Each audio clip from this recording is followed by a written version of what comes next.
But first, a look at news. It's fair, it's accurate, you get the damn truth. And it's brought to you by the good folks out there at Harden Chevrolet. There was an Israeli airstrike that killed 7 workers that were working with the World Central Kitchen trying to lead charity convoys into Gaza. Israel's offensive has pushed hundreds of thousands out of the territory. Cyprus said Tuesday that ships that recently arrived are turning back. They have 240 tons of undelivered aid on those ships. The country has played a key role in trying to establish a sea route to try to bring food into Gaza. Benjamin Netanyahu acknowledged the attack yesterday, said it was an unintended strike. In the meantime, though, melee, starvation, homelessness continues in the Ukraine and gets no attention from the White House. 2 years have passed. Russian forces have actually withdrawn from some Ukrainian areas. They've left signs of some of the worst atrocities of the war. There now are signs, though, of people trying to rebuild where bodies once laid, finding it impossible to move on, or some folks who lived there. They're still waiting for Ukraine's government to give members and local defense forces status of military personnel that would allow families to get some type of financial compensation, but they're not. But Ukraine is now on the back burner, folks. And then there's Iran. The Biden administration, Antony Blinken and others continue to pump billions of dollars into Iran for some reason or another, and they in turn use that to fund terrorist organizations around the world that kill our men and women and others. There was a strike yesterday. Israel demolished Iran's consulate in Syrian capital Damascus, killed 8, including 2 of Iran's top generals. Iran's Supreme National Security Council met Monday, said they need a respond to the strike. The report said the meeting was chaired by their president. Israel has repeatedly targeted military officials from Iran because they're supporting all the militant groups that are trying to wipe out the Jewish population in the world, including Hezbollah, Hamas, the Taliban. Iran's on the verge of nuclear weapons too, and yet us, the U.S., we do nothing as things escalate. Heavy gunfire erupted in Haiti's capital yesterday near the National Palace for several hours. 1 policeman was shot, 4 others were forced to flee. Scores of people were trapped in the gunfire in Port-au-Prince. Dozens of others managed to flee. Haiti, by the way, folks, has more than 5 times the amount of people starving that are starving in Gaza, and we're not sending any aid to Haiti. Donald Trump posted his $175 million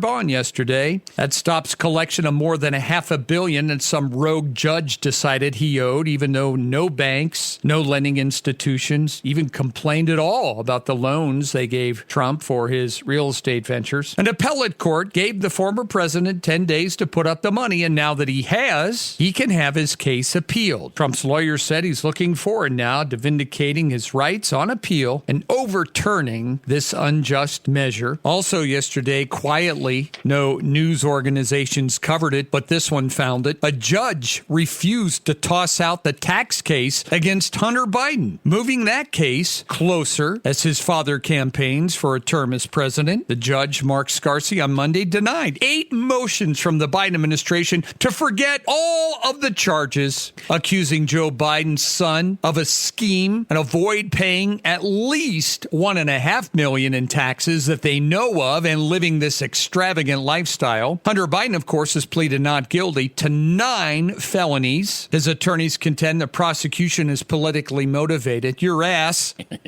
How could it be motivated? How could a convicted felon drug dealer get a gun? That's just, folks, that's black and white. Yeah.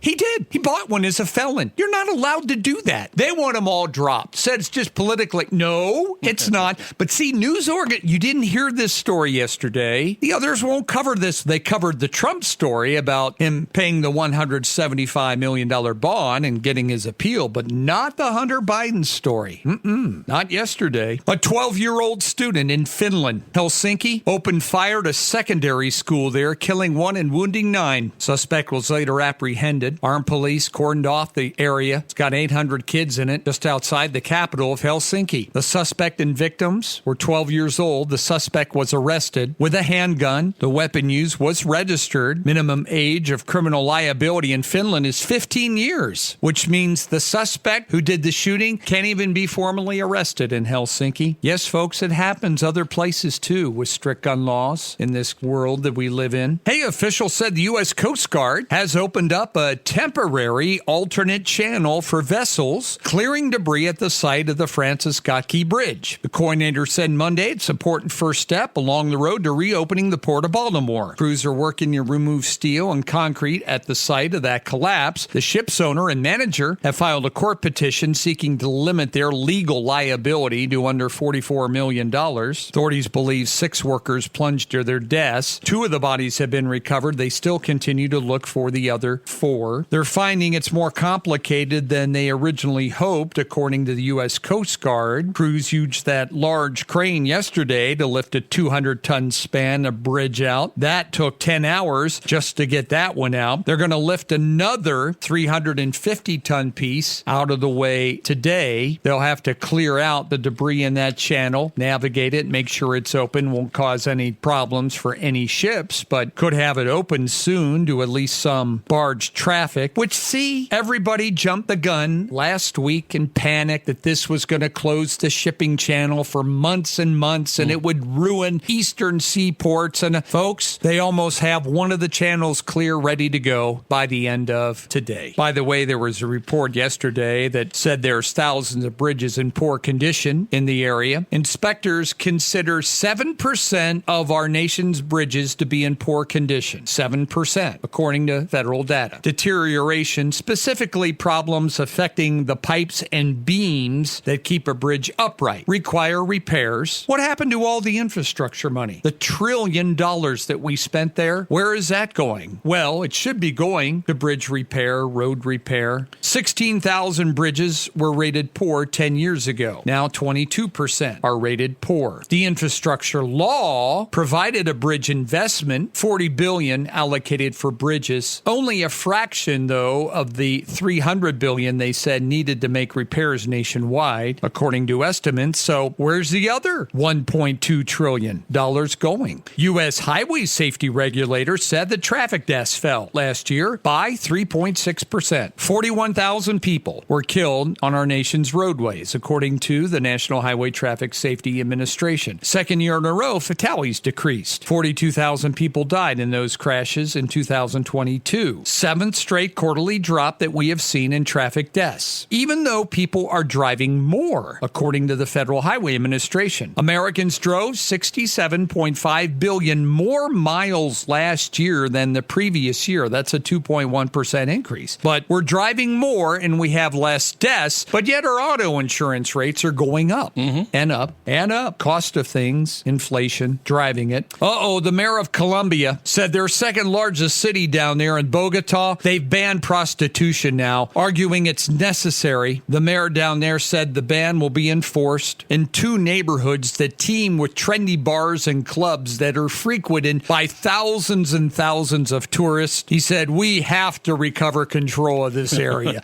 It is out of control down in Bogota. UPS is going to become the primary air cargo provider for the United States Post Office. They received an air cargo contract from UPS that expands their partnership between the two. UPS now will move the majority of air cargo in the U.S. for the Postal Service following this transitional period. Financial terms of the deal weren't disclosed yesterday, but that's the way it looks. 2 million graduating high school students are finalizing their decisions right now on what college to attend this fall. Many, though, are facing jaw-dropping costs that can be as much as $95,000 for private colleges. Then guess what? Then pick a closer college in your state. Yeah, that's easy. I hate that. Where do you want to go to school, honey? Well, I want to go to Colorado State. Man, the ski in there, the party in that town is awesome. And, okay. And they let them go there. What are you going to take? Education. You could go to MSUB, you could go to Montana State, you could go to UM, save yourself. Nope. Some people just want their kids to experience, so they take on all this debt. $95,000 a year. If you're spending $95,000 a year to send your kid to college, why, you need to go back and re-educate yourself. And they get student loans, Mark. And then you know what we do? We forgive them. We don't make them pay them back anymore. Asian stock markets are mixed today. Wall Street retreated yesterday. They're worried about the Fed and when they might cut interest rates. Hong Kong was up 2.4%. China was up yesterday. Our stock market, the S&P fell 0.2 of a point. The Dow lost 0.6 of its value. NASDAQ was up 0.1 of a point yesterday. Oil prices continue to bounce back and forth. Yesterday, crude was up another $1.42 a barrel. 85.13 on the New York Mercantile, which means your gas prices are going to continue to move upward. Stocks had traded heavily yesterday. AT&T was down 10 cents. They discovered a data breach that impacted millions of their current customers, and the stock market didn't like that yesterday. FedEx was also down yesterday. That package delivery service said their contract with the Postal Service expired in September, and UPS picked up the contract. So FedEx stock was down. Today, President Trump is going to be in Wisconsin and Michigan, hammering President Joe Biden over his border policies. Trump will deliver a speech in Grand Rapids, Michigan, on what his campaign calls Biden's border bloodbath as Trump continues to travel the country. Biden was at the Easter egg hunt yesterday, and he still hasn't figured out where he's going today yet. They haven't told. He usually gets up about 10 and then will start his day. In case you're wondering, nobody won the Powerball jackpot last night. So Wednesday, it will climb to an estimated $1.09 billion. Nobody able to match all the numbers last night. Odds of winning 1 in 292 million. Now the estimated all cash jackpot will be $527 million, and you pay taxes on that. And Lou Conter, the last living survivor of the USS Arizona that exploded and sank during Pearl Harbor, has died. He is 102. Passed away yesterday. Grass Valley, California. Had congestive heart failure. The Arizona lost 1,177 sailors and Marines in that attack in 1941. He was a quartermaster standing on the main deck when the plane started flying overhead at 7:55. Sailors were just beginning to hoist the colors of the day when that assault started. He recalled how one bomb penetrated the steel decks 13 minutes into that battle, and it set off more than 1 million pounds of gunpowder that they had stored down below in the Arizona. The explosion, he said, lifted that battleship 40 feet out of the water when it blew up. Guys were running out, jumping over the sides. Oil all over the sea was burning. His autobiography is called The Lou Conter Story. Recounts how he joined other survivors in trying to tend to the injured that were blinded, badly burned. The rusting wreckage of the Arizona still lies where it sank. More than 900 sailors and Marines still remain entombed of that Arizona, and only 335 of them were able to survive. He then went to flight school after Pearl Harbor, earning his wings. The Navy used to use the planes that he qualified in to look for submarines and bomb enemy targets. He flew 200 combat missions after Pearl Harbor, then in the Pacific with the Black Cats Squadron. They bombed at night, so they painted their planes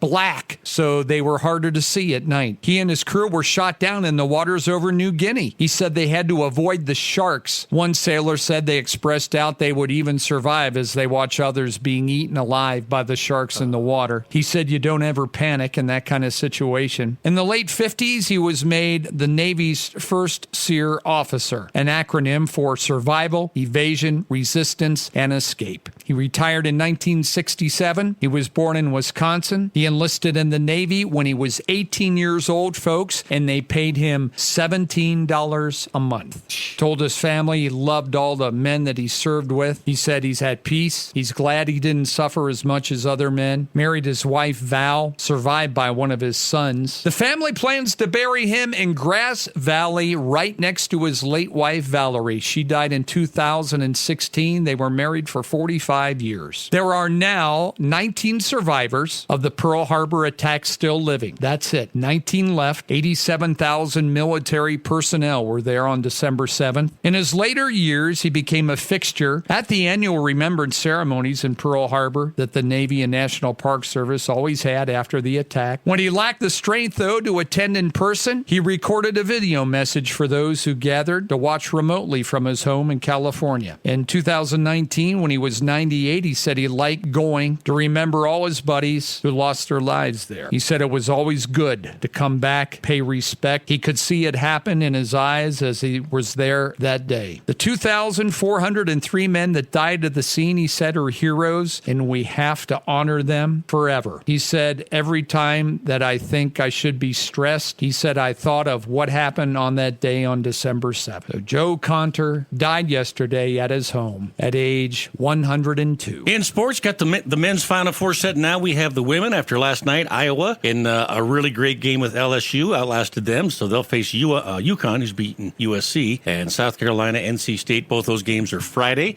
with the women's championship on Sunday. Beautiful day today, 66 degrees, even nicer tomorrow, 73 then on Wednesday and Thursday. So, and some rain coming up this weekend. Little something for everybody. 38 out there. Going to have a beautiful sunrise this morning, 6:49, and that's what's happening. Mark and Paul here together. Thanks for tuning into The Cat.